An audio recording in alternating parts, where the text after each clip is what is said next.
Tips and trick number 4, how to harvest things out of the internet. As educators, this is something that we need to do on a fairly common basis, as long as we make sure that we cite it and get permission in the correct way so that we're not breaking any copyright or fair use laws. But once we've made sure that we need to do that, or once we've made sure that we actually do that rather, we need to have the ability with our iPad to harvest those things. So let's just take a dive into Safari here, and here I am on our Google Education Summit website. If I want to do something like take or harvest this image, this banner out of the top, which is just a JPEG image, all I have to do is take a wild guess, press and hold, and you are given a whole set of options. Again, I can either open that in images, or I can open this in a brand new web browser tab. I can add it to my reading list. I can save the image. If I save it, that means that it's going to save it to my camera roll again, or I can just copy it to my clipboard, which is exactly what I'm going to do.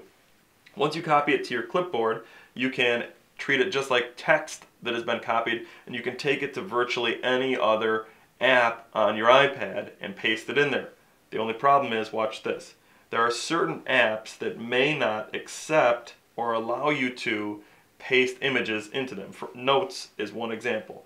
I can certainly click here and paste it, but the problem is, instead of pasting the image itself, it just pasted the URL or the web address right here. If you're in an app that will let you paste in images, it will paste the image in there.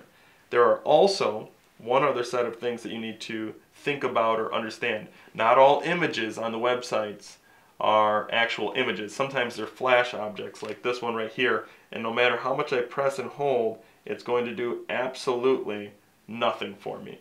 Or down here, if I press and hold, notice it says open an app store or copy this. This is a little bit different because it simply functions differently. This functions as a hyperlink, basically saying, I'll take you to the app store, or you can copy this link to this image. So even though they appear as images sometimes, they may not act that way.